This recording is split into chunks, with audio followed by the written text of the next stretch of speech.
السلام علیکم ورحمۃ اللہ وبرکاتہ، نحمدہ ونصلی علی رسولہ الکریم، اما بعد، فاعوذ باللہ من الشیطان الرجیم، بسم اللہ الرحمن الرحیم، رب اشرح لی صدری ویسر لی امری واحلل عقدۃ من لسانی یفقہوا قولی۔ صحابہ کرام رضی اللہ تعالیٰ عنہم اجمعین، جن کے سینوں پہ انوار رسالت براہ راست پڑے، اور صحابیات طیبات جنہوں نے گلشن رسالت کے مہکتے ہوئے پھولوں سے اپنے دامن سجائے۔ آج کی میری ویڈیو میں آپ کو حضرت فاطمہ بنت اسد رضی اللہ تعالیٰ عنہا کے حالات زندگی سے آگاہ کروں گی۔ حضرت فاطمہ بنت اسد رضی اللہ تعالیٰ عنہا، رسول اللہ صلی اللہ علیہ وآلہ وسلم نے فرمایا، میری امی جان، اللہ تعالیٰ آپ پہ اپنی رحمت کی برکھا برسائے۔ آپ میری امی جان کے بعد میرے لیے ماں کا درجہ رکھتی ہیں۔ آپ خود بھوکی رہتی اور مجھے خوب جی بھر کے کھانا کھلاتی، خود معمولی کپڑے پہنتی اور مجھے اچھا لباس پہناتی، خود عمدہ کھانے سے ہاتھ روکے رکھتی اور مجھے کھانا پیش کر دیتی۔ بلا شبہ آپ اس سے محض اللہ کی رضا اور آخرت کی کامیابی کا ارادہ رکھتی تھیں۔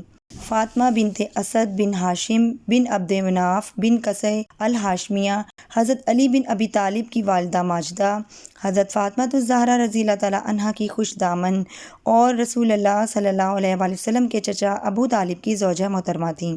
جب نبی کریم صلی اللہ علیہ وآلہ وسلم کو آپ صلی اللہ علیہ وآلہ وسلم کے چچا ابو طالب نے اپنی کفالت میں لیا تو انہیں آپ صلی اللہ علیہ وآلہ وسلم کی نگہداشت اور خدمت کا سنہری موقع میسر آیا۔ آپ صلی اللہ علیہ وآلہ وسلم کی والدہ ماجدہ کے اس دنیا سے رخصت ہو جانے کے بعد انہوں نے کماحقہ ماں کا کردار ادا کیا۔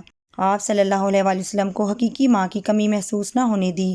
حضرت فاطمہ بنت اسد رضی اللہ تعالیٰ عنہا رسول اللہ صلی اللہ علیہ وآلہ وسلم کے بارے میں سب لوگوں سے زیادہ معلومات رکھتی تھیں۔ حضرت فاطمہ بنت اسد رضی اللہ تعالیٰ عنہا نے آپ صلی اللہ علیہ وآلہ وسلم کو ایک ایسے کامل انسان کے روپ میں دیکھا جس میں تمام خوبیاں ایک ساتھ جمع ہو چکی تھیں۔ آپ صلی اللہ علیہ وآلہ وسلم تمام عمدہ عادات کے خوگر تھے۔ ان عمدہ، نفیس، پاکیزہ اور اعلیٰ صفات کی وجہ سے حضرت فاطمہ بنت اسد رضی اللہ تعالیٰ عنہا نے اپنے لخت جگر علی رضی اللہ تعالیٰ عنہ کو اس وقت آپ صلی اللہ علیہ وآلہ وسلم کی کفالت میں دے دیا جب آپ صلی اللہ علیہ وآلہ وسلم کی شادی حضرت ختیجہ رضی اللہ تعالیٰ عنہا سے ہو چکی تھی۔ جب نبی کریم صلی اللہ علیہ وآلہ وسلم نے اپنے رب کے حکم کی تعمیل کرتے ہوئے اسلام کی دعوت پیش کی تو حضرت فاطمہ بنت اسد رضی اللہ تعالیٰ عنہا نے اسلام قبول کر لیا اور صحابیہ ہونے کا اعزاز حاصل کر لیا۔ اللہ تعالیٰ نے ان کی تمام اولاد کو بھی اسلام قبول کرنے کے شرف سے نواز دیا۔ اس طرح عقیل رضی اللہ تعالیٰ عنہ، جعفر رضی اللہ تعالیٰ عنہ، علی رضی اللہ تعالیٰ عنہ، ام ہانی اور طالب رضی اللہ تعالیٰ عنہ سبھی مسلمان ہو گئے، لیکن ان کے رفیق حیات ابو طالب کے لیے اپنی قوم سے جدائی اور ان کی عداوت کا سامنا کرنا گراں گزرا۔ انہوں نے بڑے ہی نرم لہجے سے معذرت کرتے ہوئے نبی کریم صلی اللہ علیہ وآلہ وسلم سے کہا، مجھ پر ایسا بار نہ ڈالیے جسے میں اٹھانے کی سکت نہیں رکھتا۔ حضرت فاطمہ بنت اسد رضی اللہ تعالیٰ عنہا پہلی ہاشمی خاتون ہیں جنہوں نے ہاشمی اولاد کو جنم دیا، بلکہ وہ ہاشمی خاتون ہیں جس کی شادی ہاشمی سے ہوئی اور انہوں نے ایک خلیفہ کو جنم دیا۔ حضرت فاطمہ بنت اسد رضی اللہ تعالیٰ عنہا ابتدائی مراحل میں اسلام قبول کر لینے، نیک کاموں میں بڑھ چڑھ کر حصہ لینے اور ایمان و تصدیق کی خوبیوں سے آراستہ ہونے کی بنا پر ان خصوصی خواتین میں بڑے ہی بلند مقام پر فائز ہوئیں جنہوں نے فضائل کے میدان میں اعلیٰ مراتب حاصل کر لیے تھے، جنہیں پہلے مرحلے میں ہجرت کرنے کا شرف حاصل ہوا۔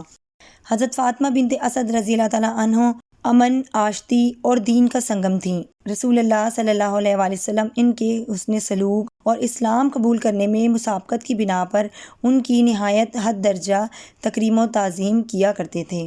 آپ صلی اللہ علیہ وآلہ وسلم ان کے گھر میں کبھی کبھار آرام کیا کرتے تھے۔ حضرت علی رضی اللہ تعالیٰ عنہ بیان کرتے ہیں کہ ایک دفعہ میں نے اپنی امی جان سے عرض کی کہ پانی لانے اور باہر سے کوئی چیز لانے کا کام آپ اپنے ذمہ لے لیں۔ آٹا پیسنے اور گوندنے کا فریضہ فاطمہ الزہرا رضی اللہ تعالیٰ عنہا سر انجام دے دیا کریں گی۔ حضرت فاطمہ بنت اسد رضی اللہ تعالیٰ عنہا کو نبی کریم صلی اللہ علیہ وآلہ وسلم کے ساتھ تعلق خاطر کی بنا پر حدیث یاد کرنے اور اسے روایت کرنے کا اعزاز بھی حاصل ہوا۔ انہیں نبی کریم صلی اللہ علیہ وآلہ وسلم سے 46 احادیث روایت کرنے کا شرف حاصل ہے۔ حضرت محمد صلی اللہ علیہ وآلہ وسلم ان کی خدمت میں اکثر تحائف بھی پیش کرتے۔ علامہ ابن حجر عسقلانی رحمۃ اللہ علیہ رقم تراز ہیں کہ حضرت علی رضی اللہ تعالیٰ عنہ نے فرمایا کہ رسول اللہ صلی اللہ علیہ وآلہ وسلم کی خدمت میں ایک ریشمی چوغا بطور تحفہ پیش کیا گیا تو آپ صلی اللہ علیہ وآلہ وسلم نے ارشاد فرمایا، اس ریشمی چوغے کے دوپٹے بنا کر فاطمہ نامی خواتین میں تقسیم کر دو۔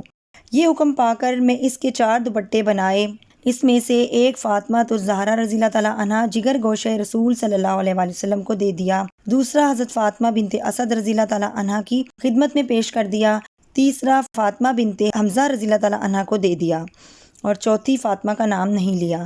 ابن حجر عسقلانی رحمۃ اللہ علیہ کہتے ہیں کہ میرے خیال میں یہ چوتھی خاتون عقیل بن ابی طالب کی زوجہ محترمہ فاطمہ بنت شیبہ رضی اللہ تعالیٰ عنہ تھیں۔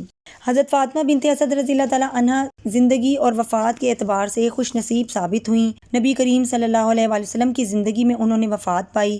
آپ صلی اللہ علیہ وآلہ وسلم ان کے جنازے میں شریک ہوئے۔ آپ صلی اللہ علیہ وآلہ وسلم نے کفن دفن کا اہتمام کیا۔ آپ صلی اللہ علیہ وآلہ وسلم نے اپنی زبان مبارک سے ان کے فضائل و مناقب بیان کیے، ان کے لیے اللہ تعالیٰ سے مغفرت اور رحمت کی دعا کی۔ حضرت انس بن مالک رضی اللہ تعالیٰ عنہ سے روایت ہے، فرماتے ہیں کہ جب حضرت علی رضی اللہ تعالیٰ عنہ کی والدہ فاطمہ بنت اسد رضی اللہ تعالیٰ عنہ نے وفات پائی تو رسول اللہ صلی اللہ علیہ وآلہ وسلم تشریف لائے اور ان کے سرہانے بیٹھ کر درد بھرے انداز میں فرمانے لگے، اماں جان، اللہ تعالیٰ آپ پر اپنی رحمت کی برکھا برسائے۔ آپ میری امی جان کے بعد میرے لیے ماں کا درجہ رکھتی ہیں۔ آپ خود بھوکی رہتی اور مجھے خوب جی بھر کے کھانا کھلاتی، خود معمولی کپڑے پہنتی اور مجھے اچھا لباس پہناتی، خود عمدہ کھانے سے ہاتھ روکے رکھتی اور مجھے کھانا پیش کر دیتی۔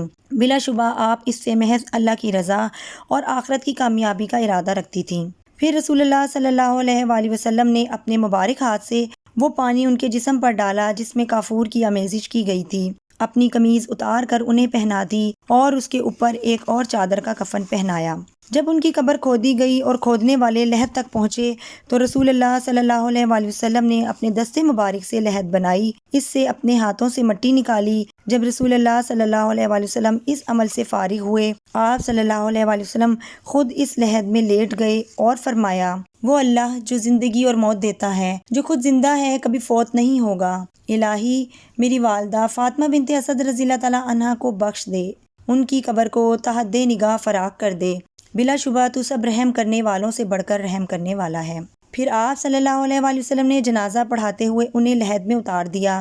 حضرت عباس رضی اللہ تعالیٰ عنہ اور ابو بکر صدیق رضی اللہ تعالیٰ عنہ نے آپ صلی اللہ علیہ وآلہ وسلم کا ہاتھ بٹایا۔ صحابہ کرام رضی اللہ تعالیٰ عنہ نے یہ منظر دیکھ کر بڑا تعجب کیا اور عرض کی، یا رسول اللہ صلی اللہ علیہ وآلہ وسلم، ہم نے اس سے پہلے آپ صلی اللہ علیہ وآلہ وسلم کو کسی کی بھی وفات پر اس طرح کا عمل کرتے ہوئے نہیں دیکھا۔ آپ صلی اللہ علیہ وآلہ وسلم نے ارشاد فرمایا، چچا ابو طالب کے بعد سب سے زیادہ اس عظیم المرتبت خاتون نے میرے ساتھ حسن سلوک کا رویہ اختیار کیا ہے۔ میں نے انہیں اپنی قمیض اس لیے پہنائی تاکہ جنت میں انہیں ریشمی لباس پہنایا جائے، لحد میں اس لیے لیٹا تاکہ قبر میں ان کے لیے آسانی میسر آئے۔ رسول اللہ صلی اللہ علیہ وآلہ وسلم کے لحد میں لیٹنے کی وجہ سے قبر میں سکڑنے کی کیفیت پیدا نہ ہوئی، سبحان اللہ۔ اس طرح حضرت فاطمہ بنت اسد رضی اللہ تعالیٰ عنہ قبر کے شکنجے سے محفوظ و مامون رہیں۔